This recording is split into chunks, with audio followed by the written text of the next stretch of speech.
آرام کے لیے دیا ہے، اور دن جو ہے وہ اپنی روزی ڈھونڈنے کے لیے وابتغاءکم بالنہار من فضلی، وابتغاءکم اور ڈھونڈنا تمہارا یہ اللہ کا فضل ڈھونڈنا بلا شبہ یہ دلائل ہے رب العالمین کی وحدانیت کی لقوم یسمعون سننے والے لوگوں کے لیے۔ اور اللہ کی وحدانیت کے دلائل میں سے ہے جو بجلی کی چمک ہے اور آسمان میں عاد کی آواز ہے، چمک ہو رہی ہے تو آپ کو لالچ پیدا ہوتا ہے کہ بارش ہو رہی ہے، اور بارش اللہ کے حکم سے ہو رہی ہے۔ پھر اللہ چاہتے ہیں تو آسمان سے بارش کو برسا دیتا ہے، مری ہوئی زمین کو زندہ کرتا ہے۔ بلا شبہ یہ اس میں دلائل ہے رب العالمین کی وحدانیت پر، لیکن ایسی قوم کے لیے ہے یعقلون جو عقل رکھنے والی ہے۔ ومن آیات ہی اللہ تعالیٰ کی وحدانیت کے دلائل میں سے یہ دلیل ہے کہ اللہ پاک نے اتنے بڑے آسمان کو تابع رکھا بغیر ستون کے، اور زمین کو پھیلا دیا اپنے حکم سے، اور جب اللہ چاہیں تو آپ کو بلا لیں گے تو آپ سارے کے سارے جمع ہوں گے قیامت کے دن کے لیے۔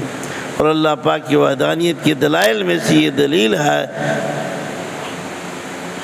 کہ آسمان اور زمین یہ اللہ کی مخلوق ہے اور اللہ کے ہاتھ میں ہے۔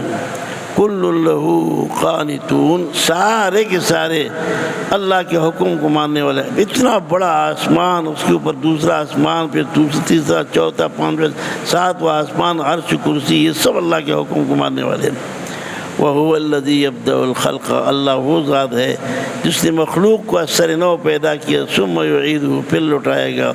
وَهُوَ أَهْوَنُ عَلَيْهِ اللہ پر دوبارہ لوٹانا بہت آسان ہے۔ وَلَهُ الْمَثَلُ الْأَعْلَىٰ اور اللہ کے لیے صفات ہے بلندی کے آسمان و زمین میں۔ وَهُوَ الْعَزِيزُ الْحَكِيمُ اور زبردست غالب ہے اللہ اور حکمت والا ہے۔ اب یہ بالکل فضول بات ہو گئی کہ جب ہم مریں گے مٹی میں مٹی ہو جائیں گے، کیسے ہم دوبارہ زندہ ہوں گے؟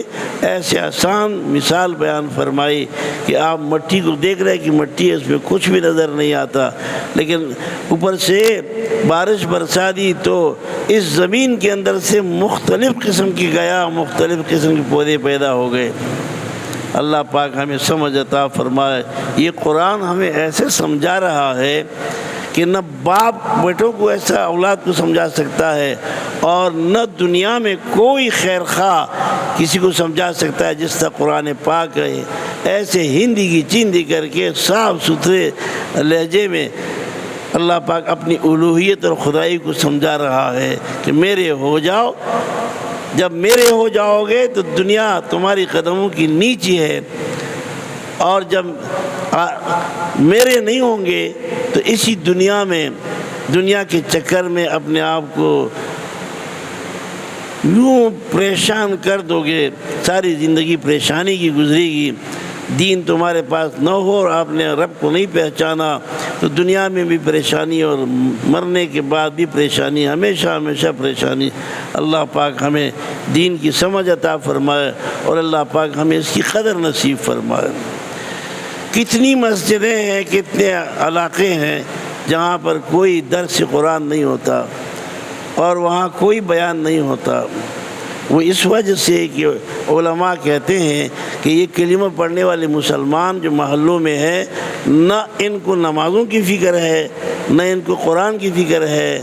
ہمارے اس محلے میں تقریباً یہ کہ 60 سے اوپر گھر ہیں، اور سارے کے ساتھ بھرے ہوئے ہیں۔ اپنے اولاد کے ساتھ اگر یہ لوگ آ جائے تو یہ مسجد ان کے لیے ناکافی ہے، لیکن دیکھو گے تو ان پورے محلے میں آپ چند آدمی آپ کو نظر آئیں گے، اور اگر قرآن پاک کا درس کسی نے قرآن اٹھا لیا تو ایک بھی نظر نہیں آئے گا، سارے بھاگ جائیں گے۔ جیسے کہ ٹاگ لوگ ایسے ہی کرتے ہیں۔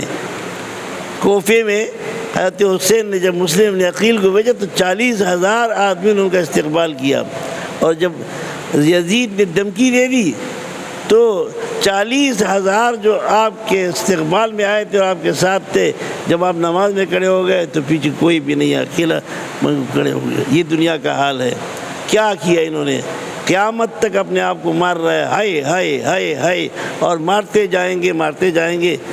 سمجھ میں دنیا میں بھی پریشان ہوں گے اور آخرت میں بھی پریشان ہوں گے۔ اللہ تعالیٰ ہمیں پریشانیوں سے بچائے اور اللہ تعالیٰ دین ہمارا مقصد بنا دے۔ درود شریف پڑھ اللہم صلی اللہ سیدنا مولانا اللہم احسن عاقبتنا فی الامور کلہا واجرنا من خزی الدنیا وعذاب الآخرہ۔